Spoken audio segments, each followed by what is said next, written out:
presentation will review how to complete and submit your application online. Our program uses FAAST, which is an acronym for the Financial Assistance Application Submittal Tool that is hosted by the State Water Resources Control Board. For those of you who have not used FAAST before, I will be going through how to create an account and complete the application.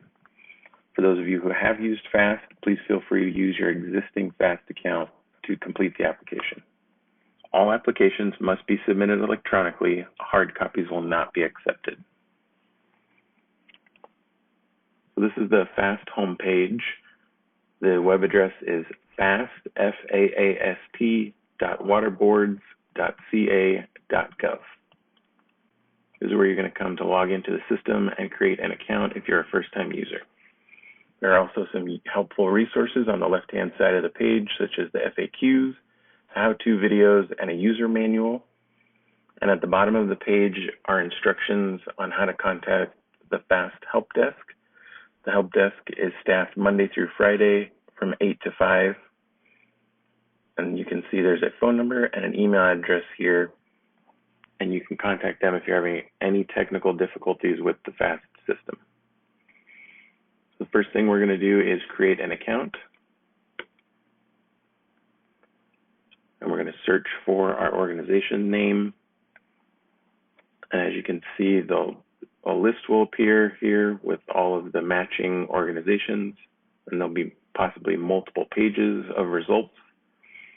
And if you can't find your organization in the system already, please click the Create New Organization button, and that will take you to a page that allows you to enter your organization details and create a new organization. On this page, you'll also see the boxes where you can enter your federal tax ID number and the DUNS number. Your federal tax ID number will be required to submit the application, and a DUNS number will be required before a contract can be issued if your project is selected for funding.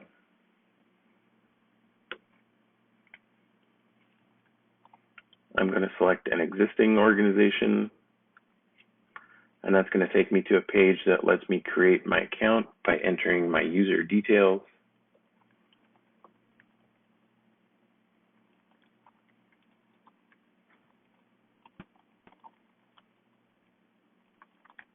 So we're just going to type in our email address and our user details. And we're going to subscribe to the email alerts so that we get important notifications from FAAST, and create our username and password.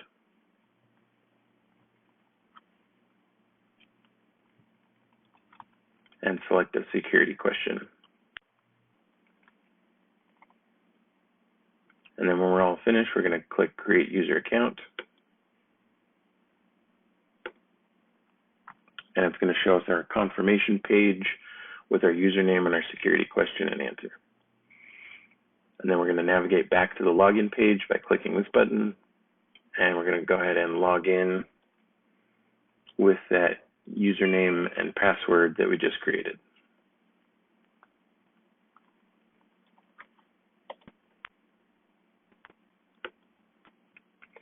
This is the main menu in FAAST. There will be options to start a new application, which I will click on in just a minute. And then if you're working on your application, it'll show up under your active applications. And then once it's submitted, you'll be able to access it under submitted applications. So we're going to start a new application, and we're going to agree to the system disclosures and go ahead and click Continue. And then it's going to allow us to select one of two options if we're applying on behalf of our own organization, or if we're applying on behalf of another organization, such as if we're a consultant or a grant writer helping somebody else with their application. So I'm going to apply on behalf of my own organization by clicking option 1. And that's going to show me a list of all the active RFPs in the system right now. We're going to select the Specialty Crop Block Grant Program. And then this is going to be just a confirmation page that we've selected the correct program to apply for, and our applicant and submitting organization will also show up here. So if everything looks correct, we're going to click Continue to Application. And that's going to take us to our application, which is organized into tabs here along the top. And I'll go through all those tabs. And also at the top here is our PIN number, or project identification number. It's a 5-digit number, and that's an important number to have as a reference if you need to email the FAAST help desk or email CDFA with any questions. We're going to need to know that number. So on the General Information tab here, we're going to enter a project title and a description, and select a county where our project is going to occur. And then at the bottom of each tab, you'll see a Save as Work in Progress button that'll save your work. And at the bottom of each tab, you'll see a Save as Work in Progress button that will save your work, as well as Next and Previous buttons to navigate, and a Preview and Submit button that we'll go over at the end of the application process. So we're going to go ahead and save our work, and then click on the Project Budget tab to navigate to the project budget. And this is where you're going to enter your funds requested and your local cost match, if you have any. And then you need to manually total those two figures because the system will not total it for you. And this tab is in addition to the project budget template that I'll show you where you can download on the Questionnaire tab. On this tab, it also allows you to enter your federal tax ID number if you didn't know it when you created your account. So we're going to save our work and navigate to the next tab, which is the Funding tab. So this tab should already have this box checked by default, so just verify that it's checked, and then go ahead and click the next button to navigate to the Project Management tab. And on this tab, you're going to enter the details and contact information for your project director and project manager. For our purposes, we think of the project director as the authorized representative for the applicant organization, and the project manager is likely the day-to-day contact for the project. We recommend that you enter different individuals for each of these options, as the email addresses for these people will be the primary means of contact if there's any communications from CDFA regarding the project. So the next tab is the Cooperating Entities tab. And on this tab, you can enter anybody that you're partnering with and working on the project with. You can list more than one cooperating entity by filling out the information and clicking the Save Cooperating Entity button, and each entity you enter will show up down here in a list. Also, please be sure that you have the consent of the individual and organization listed as cooperators before adding them to your application.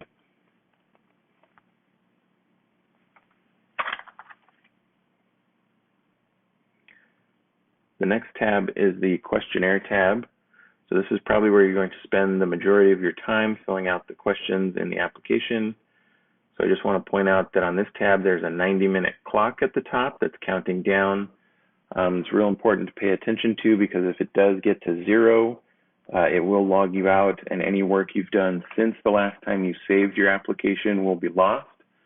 So we don't want that to happen, so I suggest that you save your work often, and each time you save your work in progress, it's going to reset that clock back to 90 minutes. So as you scroll through this tab, you'll see that there's different question and answer options here. You'll see there's different question and answer options, such as drop-down and text box answers. And you'll notice as you type into the text box that it will show you a running total of how many characters you have remaining for this text box and what the total character limit is for that text box.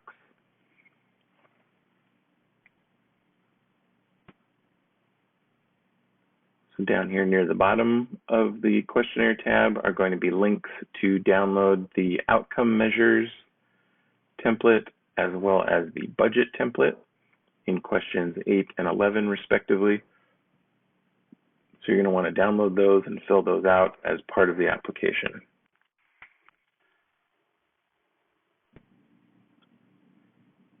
So the next tab is the Attachments tab. And this is where you're going to upload those completed outcome measures and budget templates. So we're going to go ahead and select the budget template. It's going to automatically title it, and then you're going to click this button for choosing a file. And it's just like selecting a file to attach to an email. So we're going to choose the file and then hit Attach Selected File. And then everything we attach is going to show up down here on a list. And you can click the title to verify that it is the correct version of the file that you wanted to upload, as FAAST will not check the information in the file, just that you have uploaded a file as the budget template. The next tab is the Feedback tab. So this is where you will find feedback about the proposal generated during CDFA's administrative and technical reviews when it becomes available at the end of the review process. Then the final tab in the application is the Add User tab. So this tab allows you to add anybody else via their screen name, and then they can also work on this application with you. Just please bear in mind that only one person can be accessing and working on the application at a time. So after you've completed your questionnaire and attached all your templates, you're going to click this Preview Submit tab button. And it's going to show you an overview of your entire application, everything you've entered so far into the system. And any questions that are blank are going to show up as a red box like this. And so once you've entered everything, you're going to click the application completion check. And it's going to show you down here that, for example, in my application, my outcome measures template is missing. So then I'm going to navigate back to my application and my attachments and upload my outcome measures.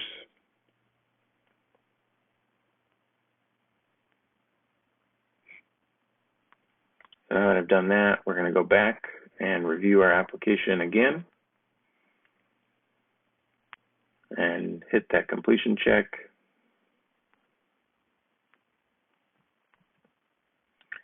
And then FAAST is going to say everything appears complete. Again, it's not going to check for spelling errors or grammar or that you've answered all the questions. It's just going to show you the red boxes if anything is blank. So this is a good place to read over everything you've entered, maybe have a coworker also read over it to make sure that everything appears complete.